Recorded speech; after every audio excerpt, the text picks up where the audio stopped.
Okay, so this entire chapter was focused solely on the fight between Rebecca and Clown, and I'm actually glad Hiro did not do his usual thing of jumping back and forth between fights, because if we had taken away from this fight to go check in with Homura or Wise or any of the other fights going on right now, it would have taken away from this entire chapter, which was showing how much Rebecca has grown over these past 3 years. We already got to see a glimpse of it back when they were fighting against Federer's army, but in this chapter we get a much better understanding of how much stronger Rebecca has become over the 3-year time skip than we did back when she fought against Federer's people. Now, one of the things that actually was memed about over the weekend when the leaks were coming out was the fact that, as you saw in the last chapter, Rebecca basically was surrounded by that ring of fire by Clown. Now, in the beginning of this chapter, she immediately jumps out of it, and then he shoots out like 6 or so more, and she's, in the beginning, first few pages of the chapter, she's just kind of jumping through them left and right, trying to make her way over to Clown. And one of the memes that kept coming out over the weekend was people comparing Rebecca to being like a circus lion and Clown being her lion tamer, and basically just making her perform tricks. And even though she did get a few good hits on him in the beginning of the chapter, like she kicked him in the face, sent him flying, he was still kind of just toying with her throughout the entire chapter, making her just kind of like dodge and weave. And like once he realized that her main weapon when Happy's not involved is speed, he immediately electrocuted the floor so she could no longer run anymore. So she had to cling to some currents basically to keep off the ground. And then once she was kind of stuck in that position of having to like just dodge and weave on the currents, he started juggling some swords and started throwing them at her and making her just jump around. And it wasn't even like he was actually even trying to hit her. He was basically just playing around with her throughout the entire fight. Now, during this interaction, Pino and Happy are watching and they realize that the cage they're in is actually, while it's indestructible from the inside, it can be easily destroyed from the outside. So what Rebecca ends up doing is she actually ends up taking one of the swords that Clown throws at her. She catches it with her feet, infuses it with her ether energy, and then throws it at the cage to free them. Then once they're free, Pino uses her EMP ability to get rid of the electricity on the ground, allowing Rebecca to get off the current finally, and then Happy turns into his gun form, and the two of them actually start attacking against Clown, but they're not really doing anything because of his armor.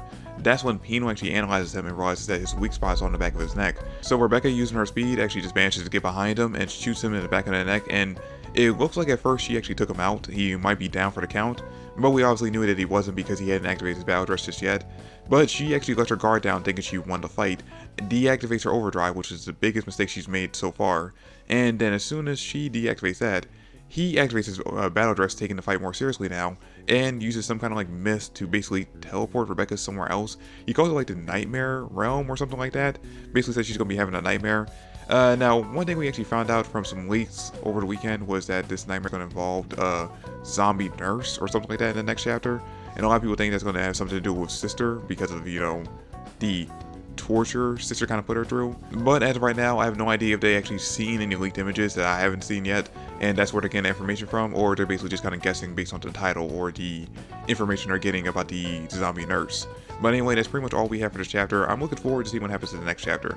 Mostly my prediction for the next chapter is going to be that Lobelia, as we already saw in the last chapter, she left the ship, she's going to be going to the battlefield. I don't know how she's going to get there, but I think in some way, shape, or form, she's going to make it to the circus area that Rebecca and Clown are fighting in. And her getting put in danger or possibly end up almost dying is going to be the catalyst to Rebecca winning this fight. Because I still think that Rebecca's best weapon against Clown is her reverse ability, but she's not going to do it because of her hangups about the chronophage. And I think that Lobelia, because of that, is going to actually be the one to get her out of her funk, basically by serving the same kind of purpose that Couchable did in the last arc with Shiki. Remember back in the last arc when Shiki, after finding out that Witch and that Witch got kidnapped and Hermit and Sister almost died, he got very upset, and Couchable was actually the one who talked him down, made him realize he can rely on his friends to help him out, and basically get him calm and actually focus on saving Witch. I think Hiro's going to have Lobelia serve the same kind of purpose in the next chapter, where she's not going to give a speech like Couchable did, like maybe she might, but I think it's mostly going to be her being put in danger is going to be what gets Rebecca out of her funk of using reverse, basically in a way to save her life, and then realizing that reverse is basically her best weapon to defeating Clown, especially now that he's activated his battle dress. She's going to use that to her advantage, find a way to basically get to his weak point, and then maybe Rebecca and Lobelia will team up to take down Clown. Now, the one big drawback to her using her reverse ability is that I think if she does end up doing it to defeat him, it's going to end up summoning the chronophage a lot sooner than she originally planned, which means everyone's going to have to basically up their timeline of when they're going to do things. The Dead End Crow team is going to have to defeat him a lot sooner than they originally thought, which is actually going to be more doable now because we know that Victory should be helping out in that fight since he's there, most likely on Lindarda as well. And we know that both Feather and Eraser are on their way, so all of them teaming up to take down Dead and Crow should give them the advantage in that fight. Then we have the Agnolia or the Mother of Dragons fight against Justice and LZ. That's going to be a very difficult fight for them to get over, especially since LZ is so heavily injured. But I think they should be able to at least hold her at bay long enough for them to escape away from the chronophage. The big drawback is going to be what's going to happen with Shiki versus Ziggy, because obviously Shiki's not leaving that planet until Ziggy's confirmed taken down. So it's going to be a very hectic thing of trying to get him off the planet before the chronophage hits, and I'm actually looking forward to seeing what happens when it comes to that situation. But anyway guys, that's pretty much it for the chapter. Thanks for watching, I hope you all enjoyed it, and I'll catch you all on the next one. Peace.